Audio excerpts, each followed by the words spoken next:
Assalamualaikum warahmatullahi wabarakatuh. Halo teman-teman, ini adalah aksi nyata modul 1.4 diseminasi konsep dan implementasi modul 1.4 budaya positif. Ini saya laksanakan pada hari Kamis 15 Agustus tahun 2024.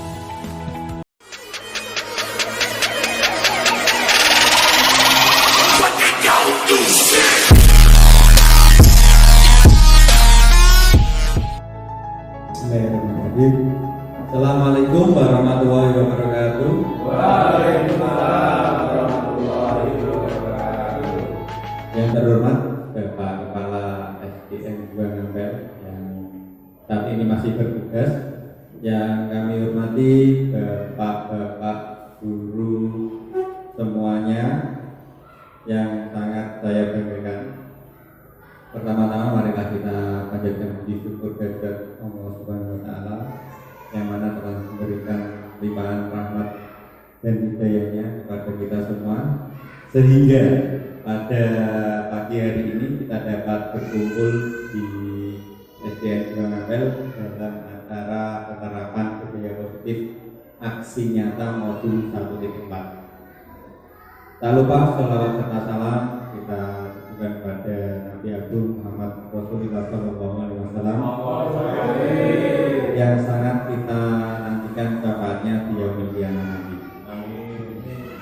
Selanjutnya aksi nyata modul 1.4. Di sini saya akan mendiseminasikan penerapan budaya positif.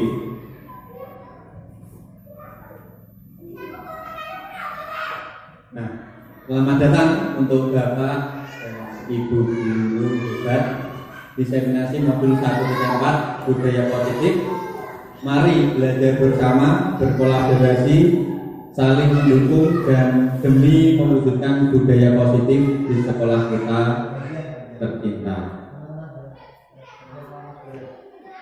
Untuk selanjutnya saya akan membacakan tujuan diseminasi ini. Yang pertama adalah melaksanakan aksi nyata modul 1.4 tentang budaya positif pendidikan guru bergerak. Yang kedua adalah melaksanakan praktik baik kepada rekan sejawat tentang penerapan budaya positif di sekolah. Yang terakhir, berkolaborasi dengan Bapak atau Ibu guru rekan sejawat SDN 2 Ngampel untuk melaksanakan dan mengembangkan beberapa budaya positif yang ada di sekolah yang sudah berjalan dengan baik.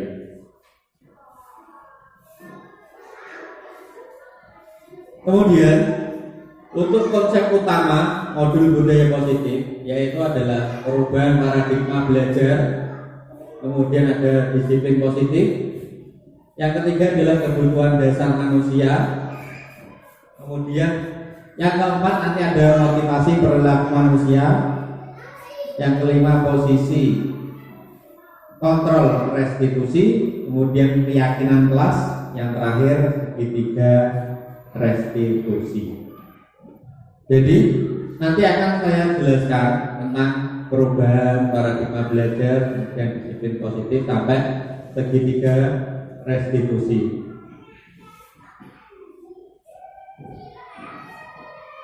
Pembelajaran dengan paradigma baru. Nah, ini pembelajaran dengan paradigma baru dirancang berdasarkan prinsip pembelajaran yang berdiferensiasi sehingga setiap siswa belajar sesuai dengan kebutuhan dari tahap perkembangannya untuk mewujudkan profil pelajar Pancasila. Nah, ini ada lingkarannya. Lingkaran tentang profil pelajar Pancasila itu harus bagaimana. Nah, kemudian selanjutnya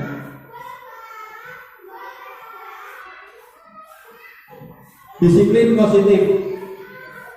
Di sini di dalam budaya kita makna kata disiplin dimaknai menjadi sesuatu yang dilakukan seseorang pada orang lain untuk mendapatkan kepatuhan. Dalam hal ini kita cenderung membutuhkan kata disiplin dengan taat pada aturan, ketidaknyamanan. Jadi disiplin di sini itu masih bersifat menghukum. Anak-anak itu nanti taunya kalau melanggar kedisiplinan dia akan dihukum. Misalnya seperti dulu pada saat saya masih sekolah, saya melanggar misalnya terlambat datang ke sekolah. Nah, di situ saya akan pertama mencatat di buku catatan, kemudian dihukum untuk hormat bendera. Pada saat itu saya masih kelas 1 SMA. Kalau terlambat pada saat upacara hari Senin, saya itu akan dihukum hormat bendera sampai upacara selesai. Itu disiplin yang membuat ketidaknyamanan. Kemudian dilanjutkan, sebagai pendidik tujuan kita adalah menciptakan anak-anak yang memiliki disiplin diri sehingga mereka bisa berperilaku dengan mengacu pada nilai-nilai kebajikan universal dan memiliki motivasi intrinsik bukan ekstrinsik. Nah, di sini kita tanamkan pada anak-anak kita bagaimana caranya mereka bisa berperilaku dan bisa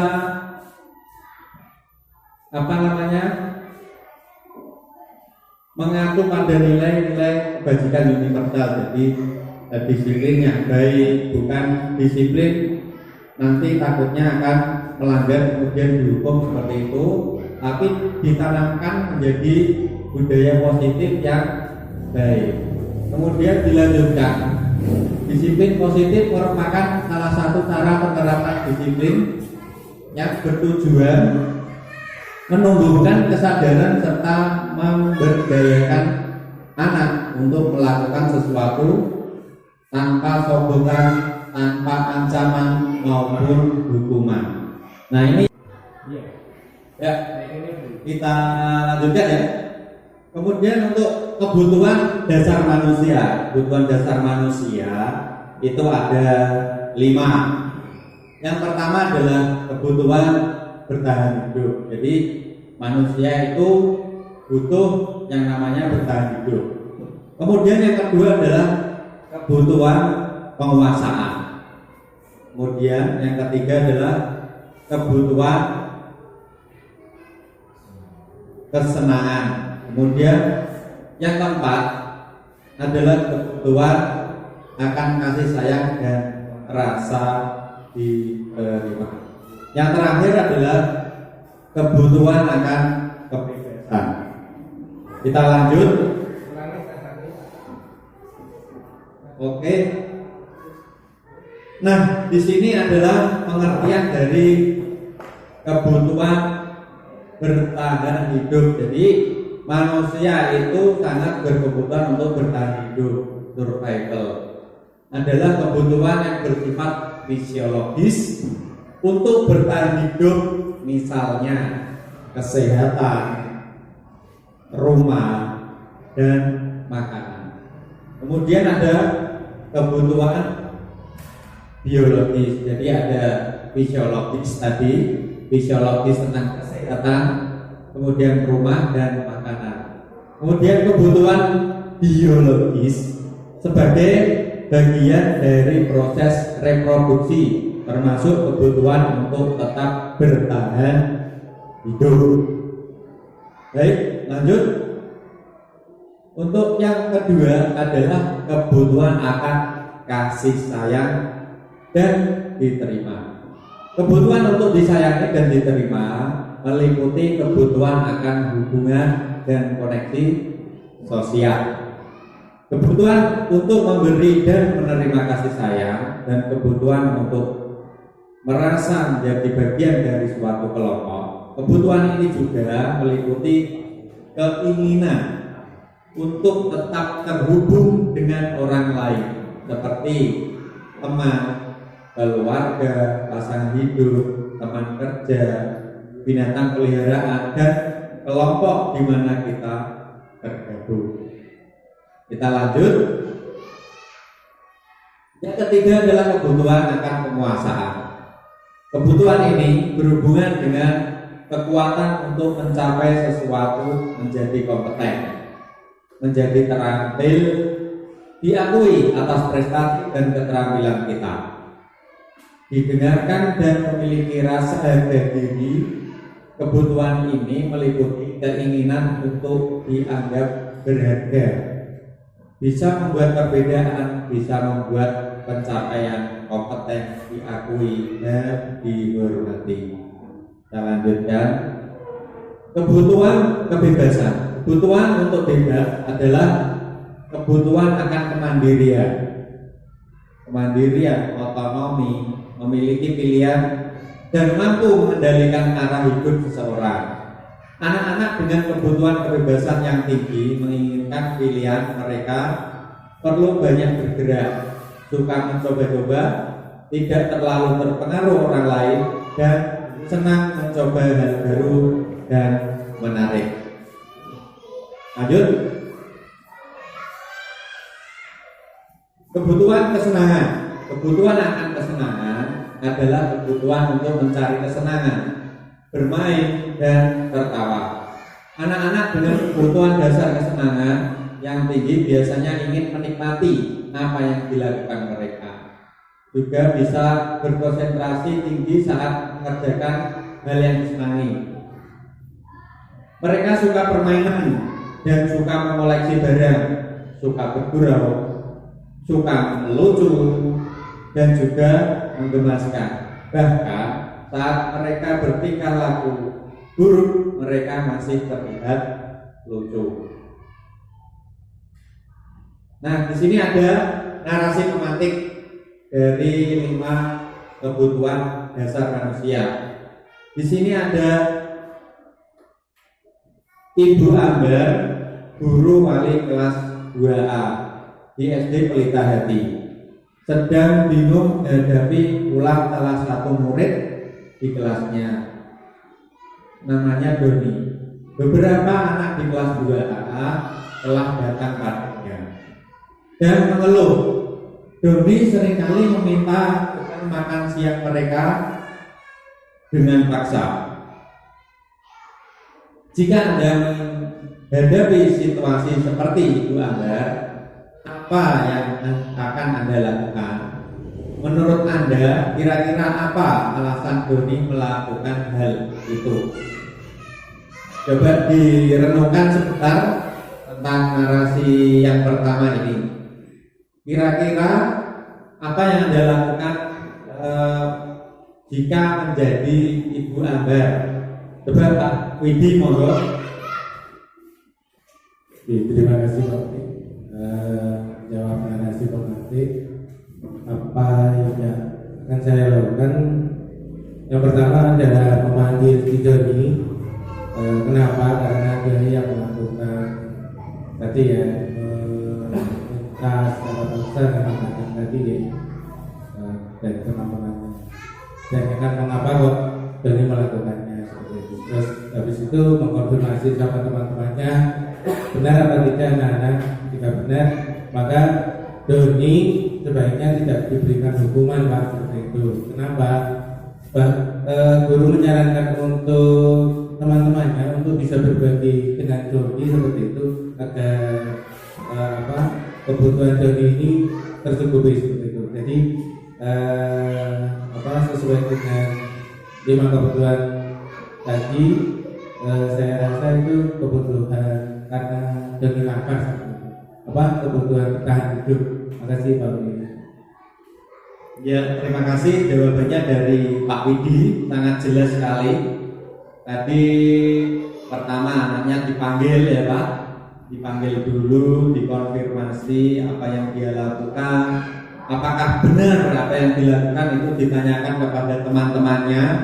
Kemudian kenapa kamu kok memaksa seperti itu? Ternyata dia lapar, seperti itu ya. Kemudian memberikan pengetahuan, memberikan supaya anak-anak yang lain kalau punya sesuatu harus berbagi, seperti itu ya Pak. Untuk kebutuhan 5 tadi yang cocok adalah kebutuhan tentang bertahan hidup. Lanjut. Nah, di sini kesimpulannya sangat benar sekali. Jadi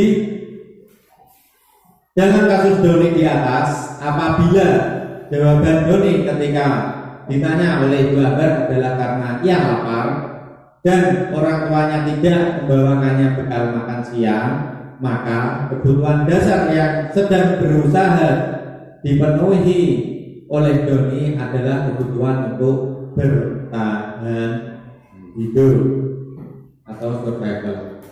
Kemudian ada narasi selanjutnya. Coba kita renungkan sejenak, kita baca. Ibu guru bilang, aku tidak boleh bersenandung sewaktu mengerjakan tugas. Katanya kelas harus tenang, tidak ada suara, kan gak seru jadinya.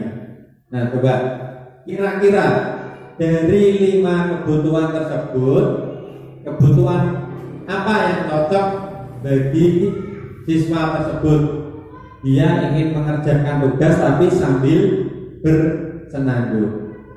Berarti kira-kira kebutuhan yang cocok apa? Kebutuhan kebebasan. Oke, kebutuhan akan kebebasan. Kita lihat kesimpulannya. Iya, di sini kebutuhan akan kesenangan. Dia ingin senang ya. Sudah bagus itu tadi, kebebasan juga bisa masuk, tapi lebih tepatnya dia itu ingin mengerjakan dengan rasa yang senang, tetapi bertolak belakang dengan apa yang ada di kelas. Di kelas kan mengerjakan sesuatu harus dengan tenang. Lanjut.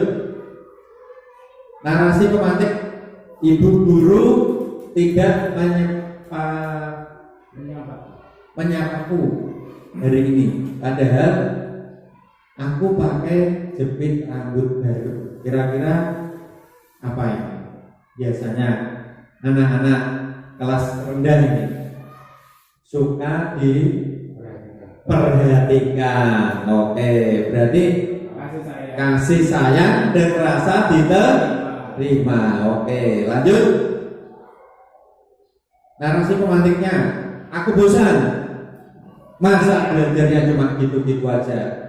Dengerin ibu guru aja, dengerin saja. Pagi dengerin, siang dengerin, mau pulang dengerin lagi. Kapan ngomongku? Seperti itu kan? Berarti kira-kira kebutuhan apa yang dibutuhkan siswa tersebut? Kebutuhan akan kebebasan. Iya, mantap jawabannya. Lanjut. Di sini ada narasi lagi.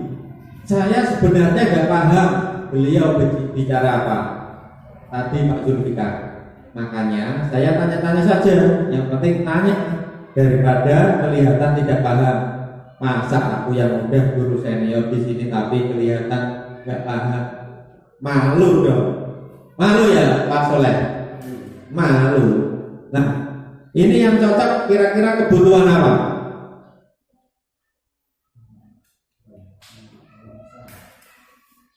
Kebutuhan akan penguasaan. Oke, kebutuhan akan penguasaan. Iya, jawabannya sangat tepat sekali. Iya.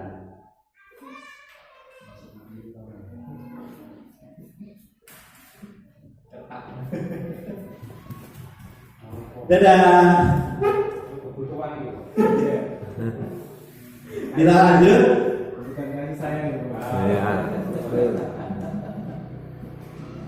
Iya, baik, kita lanjutkan lagi untuk keyakinan kelas. Jadi di sini ada pembentukan keyakinan kelas.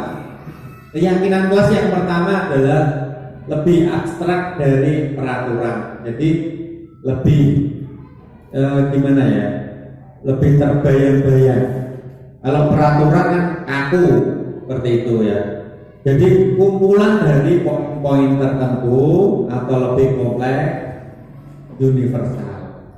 Kemudian yang kedua berupa pernyataan universal, berarti luas ya. Kemudian yang ketiga adalah dibuat dalam bentuk positif. Positif dalam arti gini, membuang sampah pada tempatnya, menjaga kebersihan. Bukan tidak boleh membuang sampah di sembarang tempat. Nah, itu kan ada kata negatif ya. Tidak boleh rame, tidak boleh apa, tidak boleh dilarang. Nah, kemudian yang keempat adalah sedikit saja agar mudah diingat. Jadi kalimatnya pendek-pendek saja supaya mudah diingat. Kemudian yang kelima sesuai dengan kondisi kelas agar mudah diterapkan. Karena semua warga kelas dilibatkan saat membuat keyakinan kelas.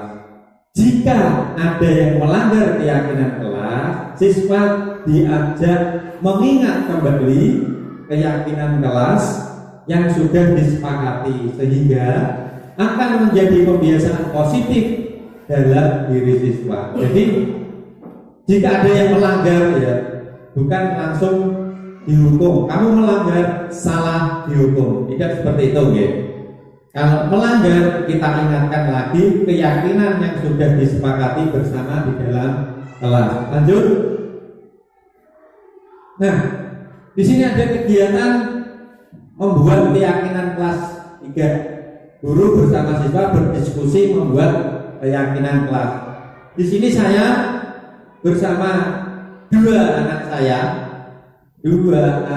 saya yang cewek dan cowok. Nah, seperti itu ya. Memang ada itu seperti itu, cewek dan cowok. Nah di sini kita berbicara 6 mata, biasanya kan 4 mata. Di sini 6 mata bersama dengan cewek dan cowok. Di sini ada saya menyampaikan tujuan yang berdiskusi. Tujuannya apa? Tujuannya adalah membuat keyakinan kelas, bukan membuat peraturan kelas yang seperti dulu. Peraturan kelas yang kaku dihukum anak jadi tidak nyaman, seperti itu ya. Nah, di sini saya menyampaikan kemudian merumuskan peraturan.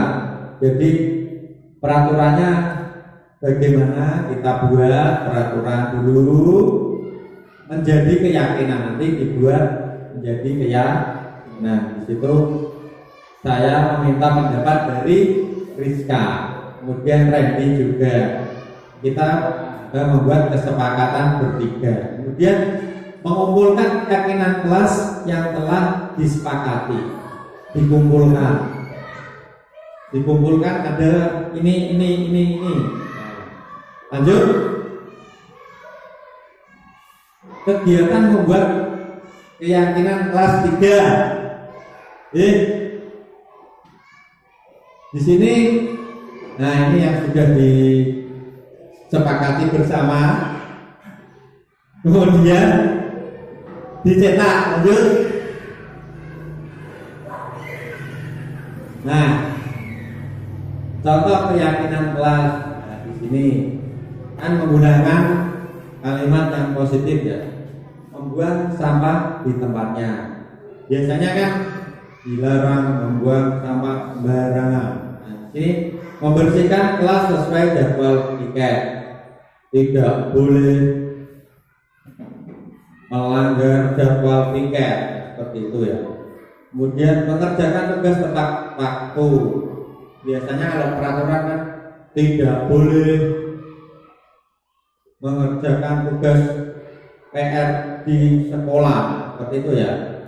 Kemudian yang keempat, saling menghormati terhadap guru dan teman, menjaga kerapian, berbicara yang sopan, menjaga kerukunan.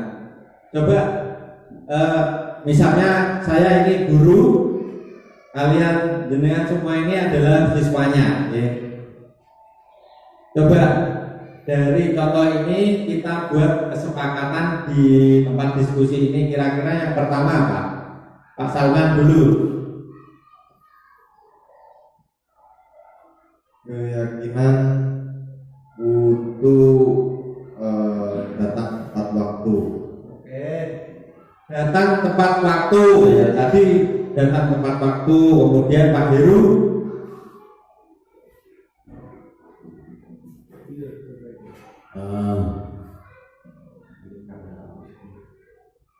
Apa ya? Menjaga kerapian. Oke, jadi Pak Salman tadi datang tepat waktu, Pak Heru menjaga kerapian. Untuk Pak Widi. Selanjutnya mungkin ini Pak, membersihkan kelas sesuai jadwal piket, karena setelah masuk tentunya kegiatan piket itu yang istilahnya begitu Pak. Coba untuk yang keempat, Pak Soleh pengen apa ini? Mau menjaga kebersihan atau apa? Silakan.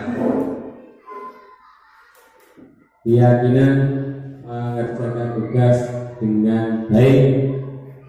Iya, yang keempat mengerjakan tugas dengan baik. Yang kelima,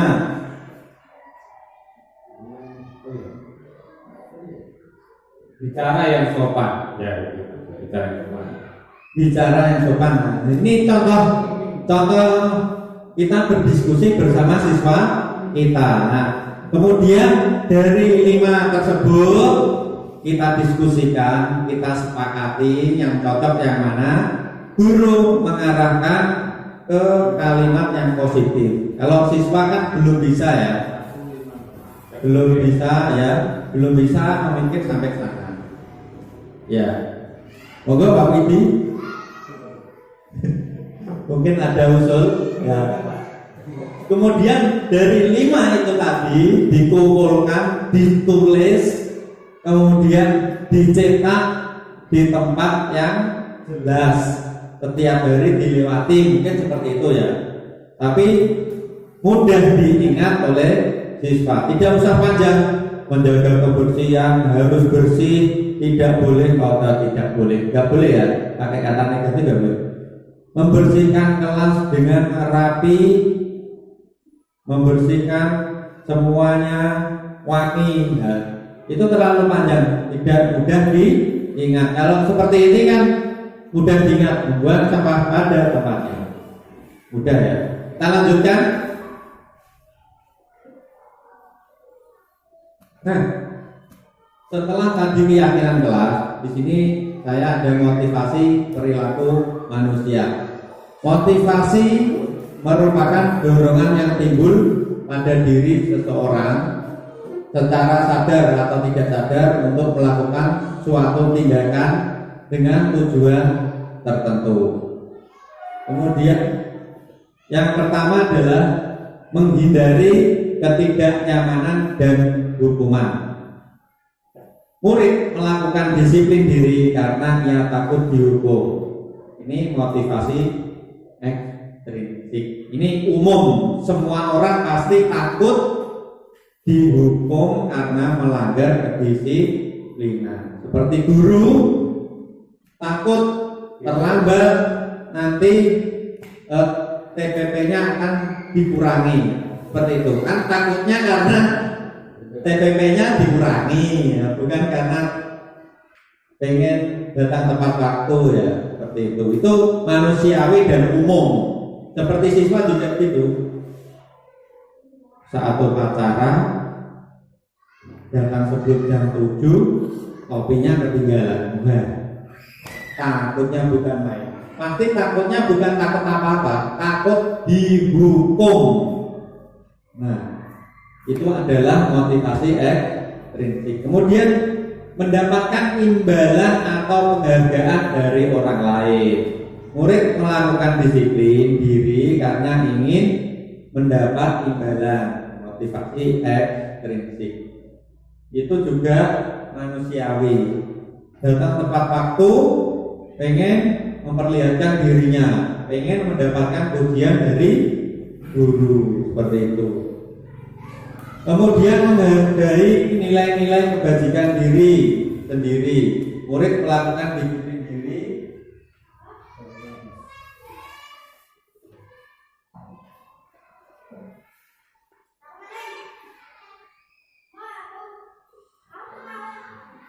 Ya, cek.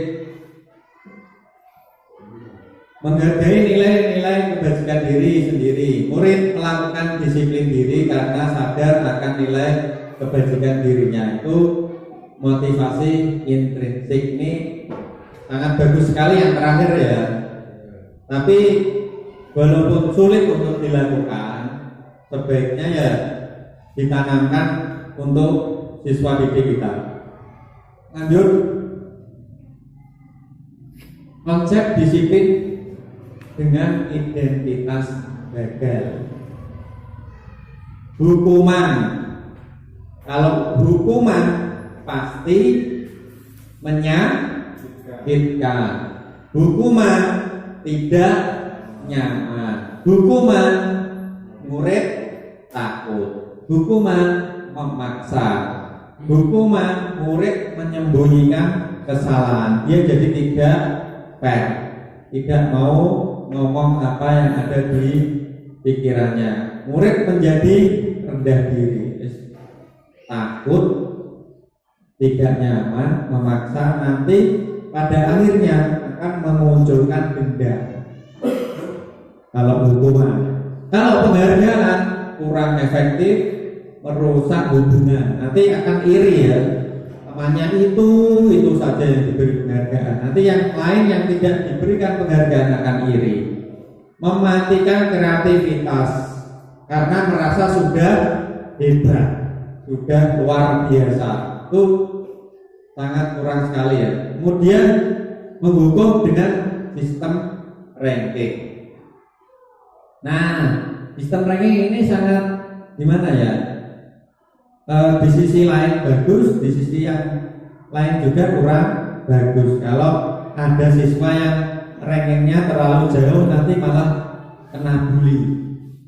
Apalagi kalau orang tua di rumah itu antusias, ekspektasinya anaknya pintar, ranking 1. Nah, tapi kenyataannya ranking 10 terus. Nah, kan ada tekanan dari orang tua kepada anaknya tersebut, nanti malah menjadi beban. Nanti siswanya akan menjadi tidak nyaman. Kemudian merampas hak untuk menghargai dirinya. Nah, itu adalah hukuman dan penghargaan. Jadi konsep disiplin dengan identitas gagal itu ini sudah merupakan gambaran dari kegagalan tersebut. Hukuman ini konsekuensinya adalah ini tadi, menjadi dendam. Penghargaan menjadi seperti itu, menjadi kurang antusias, mematikan kreativitas karena merasa sudah juara, ya sudah tidak usah belajar lagi, seperti itu ya. Baik, kita lanjutkan lagi ya. Untuk konsep disiplin dengan identitas sukses. Tadi slide sebelumnya adalah identitas gagal, sekarang kita identitas sukses. Di sini ada perbedaan antara konsekuensi dan restitusi. Jadi untuk konsekuensi itu penguatan jangka pendek. Kemudian dia itu perlu monitoring berkelanjutan. Kemudian ada stimulus, ada respon. Stimulus, ada respon. Kemudian murid menghormati peraturan. Kehilangan waktu untuk merenungi kesalahan. Kemudian untuk restitusi itu membentuk siswa atau membentuk murid bertanggung jawab atas perilakunya. Kemudian fokus pada pemecahan masalah jangka panjang. Kemudian murid menghormati dirinya dan orang lain. Yang keempat, teori kontrol, dirinya memegang kontrol. Kemudian yang terakhir adalah murid bersemangat memperbaiki kesalahan. Nah, ini kelebihan dari restitusi. Ini adalah identitas sukses. Yang tadi gagal, sekarang sukses adalah dengan menggunakan restitusi ini. Coba sebelum kita lanjutkan, kita ice breaking dulu. Monggo. Kita berdiri dulu. Nah, berdiri dulu. Iya. Pak Soleh lari dulu ya. Gak apa-apa, karena ada keperluan. Coba, biasanya kan nyanyinya gundul-gundul patul seperti kemarin ya. Anak-anak kan sudah, sekarang gurunya yang belum. Gundul-gundul patul kan nyanyinya gundul-gundul patul, gembelengan, munggi wakul-kul, gembelengan, walaupun gerbang surga tidak bisa makan, wakul gerbang surga tidak bisa makan. Nah itu kan lagunya gundul patul, diganti liriknya menjadi wala telinga muda dan lutut kaki, wala telinga muda dan lutut kaki, gitu ya. Coba ya, Bunda lutut kaki, wala telinga muda dan lutut kaki, wala telinga muda dan lutut kaki. Seperti itu ya. Siap? Oke. Siap, supaya kita tidak capek. Tadi kan sudah capek mendengarkan ya. Sekarang kita praktek supaya kita bisa bergerak bersama seperti calon guru bergerak. Seperti itu ya. Ya, kita praktekkan. 1, 2, 3. Pala telinga dada, lutut kaki. Pala telinga dada, lutut kaki. Pala telinga dada, lutut kaki. Pala telinga dada, lutut kaki. Nah, ini kan tempo lambat, tempo cepatnya belum. Tempo cepat, ayo. Kita tempo cepat, ya, siap? Oke. Pala telinga dada, lutut kaki. Pala telinga dada, lutut kaki. Pala telinga dada, lutut kaki. Pala telinga dada, lutut kaki. Pala telinga dada, lutut kaki. Pala telinga dada, lutut kaki. Pala telinga dada, lutut kaki. Pala telinga dada, lutut kaki.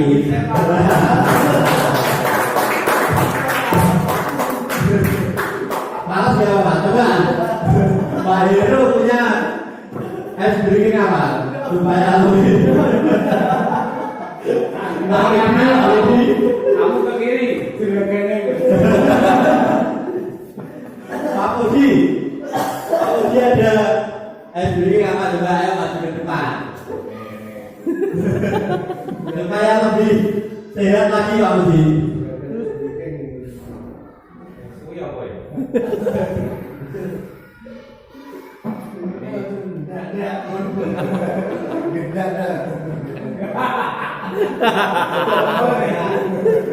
Jadi Pak Widi ya, Pak Widi. Iya. Pak Widi ini tidak terbuka. Pak juga, Pak Guru bilang ini langsung semuanya nggak ada yang bisa. Pak Salman sih. Pak Salman Pak. Itu carrier ya. Iya. Bingung. Ice breaking apa ya? Yang tidak usah banyak budak kayak anis tua-tua. Kepala 4 hampir dari kepala 4. Kita SBK sambung matematika. Yang ini. Jadi nanti orang pertama akan membuat soal matematika ya, agar tidak terlalu menyiksa temannya. Tolong untuk tidak melibatkan bilangan yang lebih dari 100. Konek kamu buat miliar bingung ya. Ya, artinya hasilnya bebas, boleh perkalian, penjumlahan, pengurangan, bagian barang, akar boleh. Yang penting tidak ada bilangan lebih dari 100. Paham ya? Baik. Berikutnya, misalnya saya membuat soal, orang kedua menggunakan jawaban untuk sebagai bahan soal berikutnya. Saat menjawab dimulai dengan kata siap. Contoh, kita contohkan ya, misalnya 5 kali 15. Kemudian saya menjawab Pak Saman. Jadi Pak Saman harus menjawab siap 75 dibagi 25. Pak Heru siap. Nah, jawabannya berapa digunakan untuk soal selanjutnya? Ini tantangan saling menyiksa temannya. Kira-kira belum aturan main. Ya. Jadi nanti sampai yang terakhir kembali ke orang pertama. Makanya semuanya harus siap. Siapa tahu nanti dilempar untuk menjawab pertanyaan. Oke? Bisa kita mulai?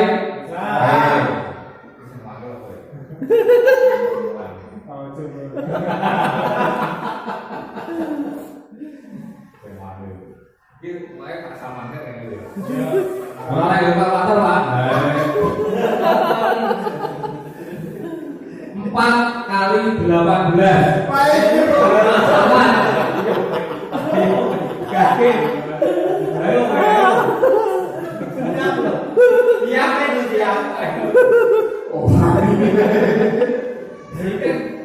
Siap. 4 kali lah. Berapa? Lagi rahasia. Kak asal soal. Mau siap aku terus jawab. 7 kali 12. Pak Saman.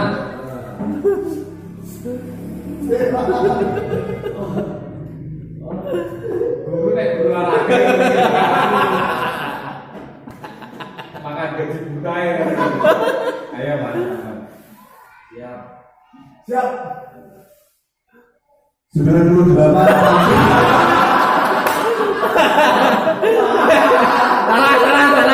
Salah.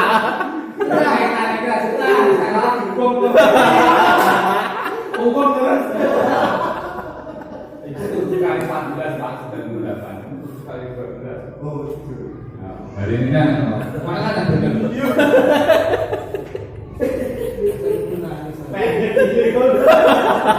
Asal terus ini. Salah juga olahraga lagi ya. 4 kali 16. Pak Saman.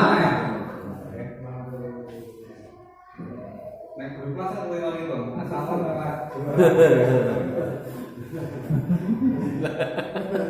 Siap 64 tambah 12. Kurang siapa? Pak Widi. Tambah 12 64 76. Siap 76 bagi 2. Pak Sep. Ayo 76 bagi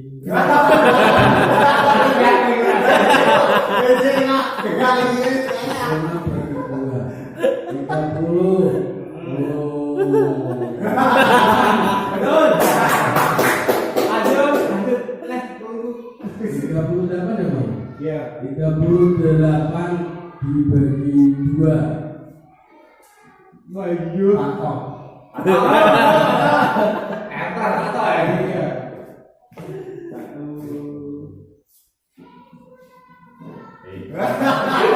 Nah, saya nih ya. Siap. 19 dikali 7 Pak Uli. Pakaian ini ya, besok.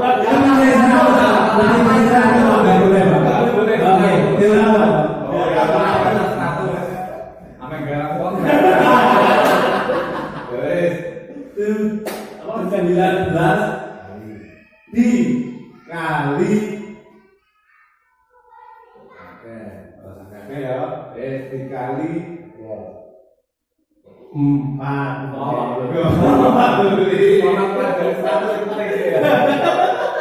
19 dikali 4 ya. Siap, jawabannya adalah 76. 76 Jangan saya ambil. Jadi paksa. lagi 32. Pak Uji. Siap 44. Oh, ini bikin. Kuncinya malah gini, kuncinya malah. Kuncinya malah di 44 betul Pak. 44 ada begitu 76. Terima kasih. Tepuk tangan untuk teman-teman. Nah ini mungkin bisa dijadikan game buat anak-anak juga ya, otomatis jangan terlalu besar, mungkin maksimalnya 20. Ini kan menguji fokus. Nah orang fokus mesti bingung ya. Mungkin bisa tapi kurang fokus. Dengan seperti itu anak-anak akan jadi siap lebih fokus. Baik, itu aja Pak Uli. Mungkin hanya satu putaran aja, monggo kesel satu putaran nanti berkali-kali putaran selesai. Lalu Pak Salman orang gabar. Terima kasih dari saya cukup. Assalamualaikum warahmatullahi wabarakatuh. Terima kasih dari Pak Puji, sangat luar biasa sekali tadi kuis yang bisa meningkatkan adrenalin. Jadi kita harus menjawab dan harus cepat membuat soal seperti itu ya. Nah itu nanti bisa diterapkan pada siswa kita masing-masing. Tapi kalau salah, ya jangan dihukum, harus menggunakan ini namanya pendekatan restitusi. Nah di sini ada konsep disiplin pendekatan restitusi. Di sini ada sebuah cara menanamkan disiplin positif pada murid. Pengertian restitusi. Restitusi adalah proses menciptakan kondisi bagi murid untuk memperbaiki kesalahan mereka. Jadi untuk memperbaiki kesalahan, tidak memberikan hukuman yang membuat mereka takut seperti itu ya. Sehingga mereka bisa kembali pada kelompok mereka dengan karakter yang lebih kuat. Ini ditulis oleh Gus Seni tahun 2004. Itu adalah pengertian dari restitusi, sangat penting sekali ya. Jadi siswa itu kalau salah tidak langsung dihukum, tapi dicari dulu kesalahannya apa, kita cari dulu, kita cari buktinya, kita tanyakan kepada teman-temannya benar atau tidak, baru setelah itu kita berikan pengertian supaya dia itu akan memperbaiki kesalahan tersebut, tidak malah takut kepada peraturan pada kita. Ciri-ciri restitusi: 1. Bukan menebus kesalahan, namun belajar dari kesalahan. Jadi punya salah, ya harus ditebus, tidak seperti itu ya. Namun belajar dari kesalahan, yaitu belajar salahnya apa, ya belajar lagi supaya tidak kembali mengulangi kesalahan tersebut. Kemudian memperbaiki hubungan yang kurang baik menjadi baik. Kemudian yang ketiga adalah tawaran, bukan paksaan. Kalau peraturan kan salah dihukum, dipaksa. dipaksa supaya mengaku, ya, dipaksa supaya melaksanakan hukuman tersebut. Kalau memberikan tawaran kan beda. Bagaimana yang akan kamu lakukan? Bagaimana kamu memperbaiki kesalahan ini? Seperti itu ya, ditawarkan. Kemudian menuntun untuk melihat ke dalam diri. Siswa ini dituntun dilihat ke dalam dirinya masing-masing. Kemudian yang kelima adalah mencari kebutuhan dasar yang mendasari tindakan. Kebutuhan dasar apa yang dia butuhkan. Tadi ada 5 kebutuhan dasar manusia: kesenangan, penguasaan, kemudian ada rasa dicintai, kemudian yang keenam adalah penguatan dan fokus pada solusi. Jadi kalau ciri-ciri restitusi ini sudah dilakukan, maka akan membuat siswa ini memperbaiki kesalahannya, bukan malah dia itu takut untuk dihukum. Ya. Lanjut.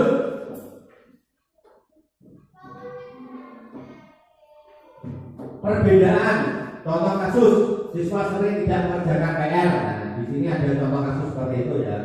Hukuman: guru menghukum siswa untuk hormat bendera. Guru malah gerak terus saja supaya dia gerak. Itu hukuman ya.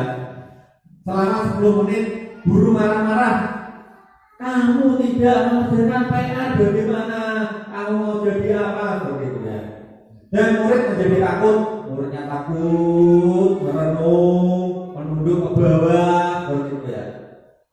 Kemudian kalau tadi hukuman sudah, sekarang konsekuensi. Ini perbedaannya yang kedua. Guru memberi konsekuensi untuk mengerjakan PR-nya pada saat jam istirahat dan dikerjakan 2 kali lipat. Ini masih penting 2 kali lipat, biasanya 10 kali. Seperti itu. Guru tegas dan siswa menghormati peraturan. Ini kan masih siswa itu didoktrin untuk taat peraturan. Perbedaannya yang ketiga adalah restitusi. Guru menanyakan dulu keyakinan kelas yang ada di kelas, apa yang ada di dirinya, dan membantu siswa menyelesaikan masalahnya. Guru terbuka dan siswa menghormati dunia dan orang lain. Lanjut. 5 posisi kontrol restitusi. Pertama adalah menghukum. Yang kedua adalah membuat rasa bersalah. Yang ketiga adalah teman. Yang keempat adalah pemantau. Yang kelima adalah manajer. Biasanya kalau dulu saya masih sekolah, kembali lagi Pak, penghukum biasanya. Guru sebagai penghukum. Saya sering dulu terlambat, ya dihukum dulu. Lari, hormat, bendera. Karena saya rumahnya jauh dan naik angkot, naik bis, atau kalau dulu tuh masih ada tol ya Pak Heru. Pak Heru sekolahnya jauh Pak dekat. Jauh. Naik tol ya. Nyepeda. Berarti nyepeda dari rumah ke jalan raya baru naik bis. Kol ya. Bis jarang dulu. Sama seperti saya. Yang sekolahnya naik tol atau naik bis itu biasanya itu malah terlambat. Karena apa? Dulu itu kendaraan masih sedikit dan harga sepeda motor sama dengan harga sapi dulu. Tapi sekarang 20 juta lebih ya. Dulu itu masih sulit, uang sulit ya, seperti itu. Dulu itu sering dihukum ini seperti ini. Membuat rasa bersalah. Ini juga membuat rasa bersalah. Biasanya itu gurunya mengumpat dengan lirik. Kamu tuh harus jadi orang yang baik, nanti kasihan saya, nanti saya ditegur kepala sekolah, seperti itu ya. Dengan suara yang lirik. Lanjut. Oke. Contoh penerapan 5 posisi kontrol. Kasus siswa tidak memakai atribut lengkap saat upacara bendera. Nah, di sini kalau menghukum patuhi aturan sekolah, tata tertib, berdiri lalu berdiri di depan barisan, kan malu. Sudah tidak lengkap, disuruh di sini pasukan dan pemimpin upacara dan pasukannya, kalian dihukum di depan sendiri tidak pakai topi, kan malu ya, itu namanya dihukum. Kemudian pembuat merasa bersalah, berapa kali Bu Guru harus memberitahu kamu, nah Bu Guru capek jika kamu melanggar peraturan terus menerus. Nah ini adalah pembuat rasa bersalah, gurunya sampai capek seperti itu ya. Kalau kontrol sebagai teman beda lagi. Ayolah yang tertib, buatlah Bu Guru bangga. Untuk kali ini tidak apa-apa, kamu bersalah seperti itu bagi teman, seperti teman sendiri, seperti teman bermain ya. Kemudian yang keempat adalah sebagai pemantau, tingkatannya lebih tinggi lagi dari teman. Kamu sudah melanggar peraturan apa konsekuensinya? Nah ini ditanyakan dulu, konfirmasi dulu. Kalau sebagai manajer, nah di sini lebih tingkatannya lebih tinggi, yang paling tinggi adalah sebagai manajer. Inilah yang diharapkan dari 5 posisi kontrol. Sebaiknya guru sebagai manajer. Ini ditanyakan apakah kamu tahu kesalahanmu, kira-kira bagaimana kamu akan memperbaiki kesalahanmu hari ini. Nah itu lebih luas lagi ya, lebih menumbuhkan siswa itu merasa tidak terhukum, merasa diutamakan walaupun salah, tetapi dia merasa besok akan memperbaikinya lagi, memperbaiki apa yang dia lakukan dengan senang hati, dengan hati yang gembira, bukan takut seperti menghukum gitu ya. Lanjut. Nah, di sini ada segitiga restitusi yang tadi. Segitiganya seperti ini. Segitiga restitusi itu bentuknya segitiga, ada 3 tindakan. Tindakan yang pertama adalah validasi tindakan yang salah, divalidasi dulu. Kemudian stabilkan identitas. Setelah stabil identitasnya, kemudian menanyakan konsekuensi, menanyakan keyakinan yang ada di diri kamu apa, yang ada di kelas kamu apa, ditanyakan seperti itu ya. Jadi nilai-nilai apa yang kita sepakati, kamu ingin menjadi orang yang seperti apa, nah, seperti itu. Kamu bukan satu-satunya yang pernah melakukan ini. Pertanyaannya itu sangat gimana ya, tidak memaksa gitu.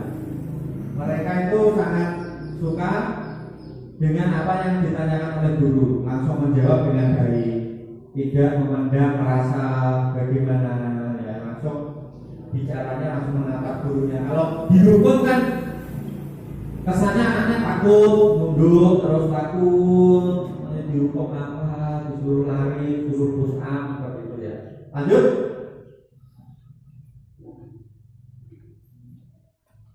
Tahapan segitiga restitusi, menstabilkan identitas. Nah, ini distabilkan dulu. Kita semua akan melakukan hal terbaik yang bisa kita lakukan. Kemudian kita validasi tindakan yang salah.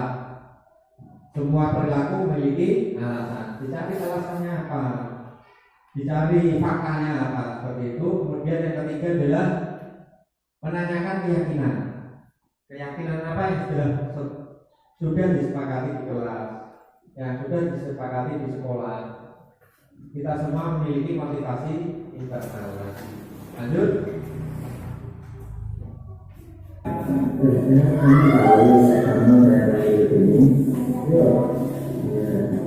kamu memang ini karena kemarin kamu mengikuti upacara tidak memakai apa kamu. Ya. Tapi kamu lebih ikut lomba 17-an ya, juga tarik. Ya, berarti kamu pada saat upacara harus memakai apa? Dan seragamnya pakai tidak pinggang, pakai sepatu kaos makan kalian warna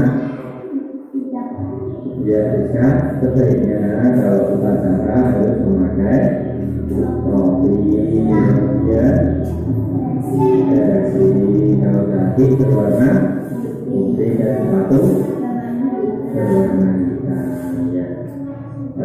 Bagaimana yang akan kami lakukan setelah kami tidak memakai topi? Ya, tidak apa-apa. Kalau tidak apa-apa, semua orang pasti pernah melakukan sama. Tetapi kamu jangan mengulangi lagi yang tersebut ya.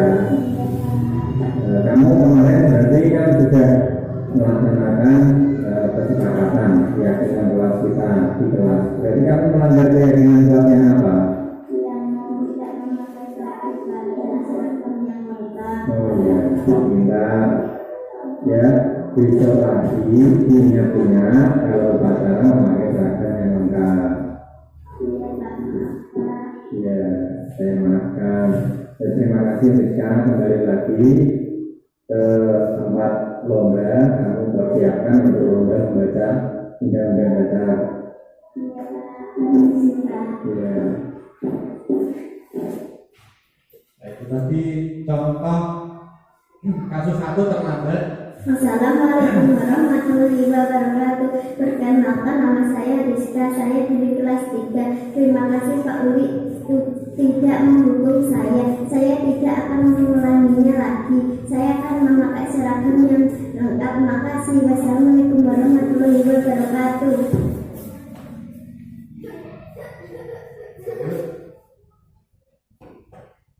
Nah, di sini tanya jawab dan refleksi dari kasus tadi. Adakah hal yang perlu didiskusikan lebih lanjut? Bentar. Nah, ini adakah yang perlu didiskusikan lebih lanjut tentang kasus tadi? Pak Widi, coba.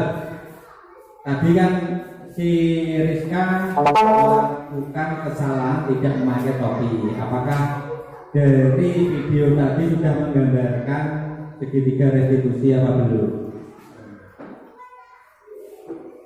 Terima kasih Pak Uli atas kesempatannya. Dari video Pak Uli yang tayangkan di depan terkait dengan kegiatan restitusi yang dilakukan Pak Uli, ini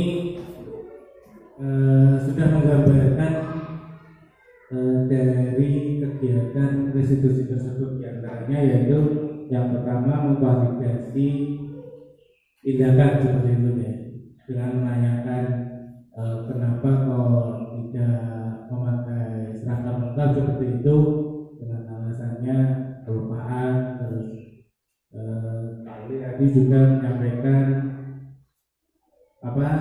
cara restitusi yang kedua, yaitu tahap yang kedua yaitu menstabilkan identitas dengan memberikan keterangan pada anak bahwa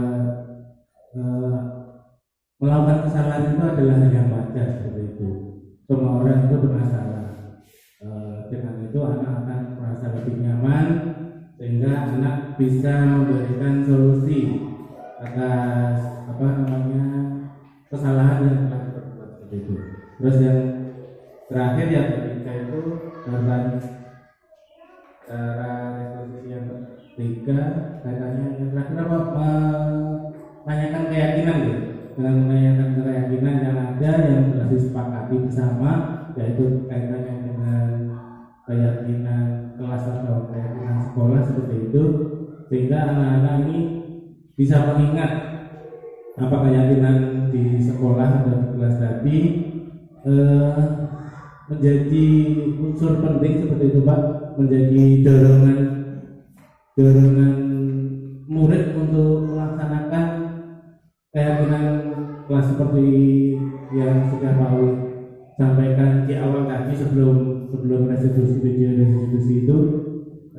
Jadi nanti diharapkannya anak dapat kembali berpakaian seragam dengan benar tanpa adanya ancaman seperti itu, ancaman dari Pak Uli, sehingga anak ini merasa nyaman, terus bisa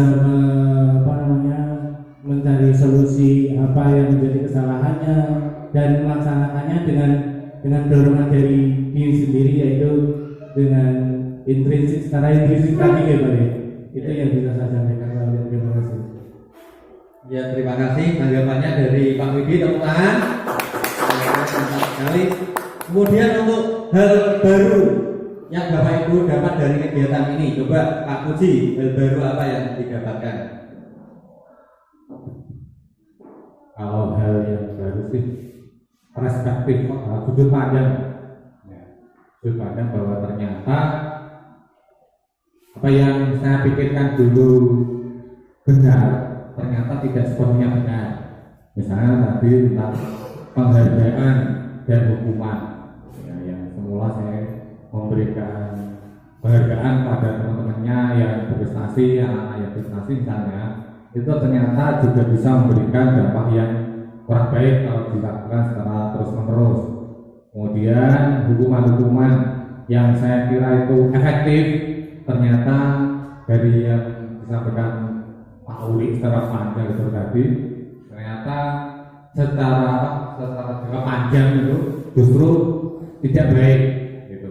Dan akhirnya tadi Pak Uli sudah mengatakan bagaimana ternyata restitusi itu bisa dibilang lebih efektif. Maka setelah ini saya pengen nyoba-nyoba Pak.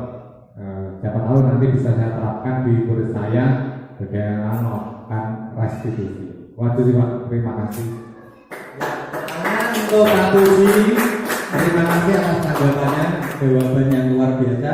Berarti tadi yang baru adalah perspektif atau sudut pandang apa yang dulu dikira sudah baik, sudah benar, ternyata tadi di sini adalah kegagalan. Ya, seperti itu ya. Kemudian aset sekolah apa saja yang mendukung penerapan budaya positif? Aset sekolah ya banyak ya, dari sarkras, dari sekolah, gedungnya, ya. Kemudian lingkungan itu yang penting, lingkungan dari orang tua, dari masyarakat. Kemudian sumber daya alam yang ada di sini juga, ini sering kekurangan air karena sumbernya dipakai untuk satu dusun, ya seperti itu. Itu aset dari sekolah. Kemudian lanjut, simpulan. Dalam penerapan program disiplin positif, hendaknya seorang guru memiliki standar kepribadian profesional dan sosial yang baik, di mana seorang guru mampu melakukan refleksi pada posisi kontrolnya saat ini. Bagaimana perjalanan dirinya sebagai seorang among, posisi manajer yang menuntun murid-murid menjadi insan yang mandiri, merdeka dan bertanggung jawab. Ini adalah standar nasional pendidikan kita. Okay. Jadi sebaiknya kita itu melaksanakan posisi kontrol yang kelima sebagai manajer kalau bisa. Nah kan yang biasa terjadi itu kalau di SD biasanya itu sebagai teman, tidak apa-apa, ya seperti itu ya. Tapi kalau sudah jadi manajer itu malah menjadi penguatan pada siswa tersebut. Apabila terjadi kesalahan, dia akan berusaha memperbaiki tanpa ada paksaan. Seperti itu. Itu dari kesimpulan diskusi untuk hari ini. Kemudian semoga sesi diskusi kita hari ini membawa manfaat bagi kita semua, sehingga mewujudkan generasi anak didik yang sesuai dengan profil pelajar Pancasila. Salam Merdeka Belajar.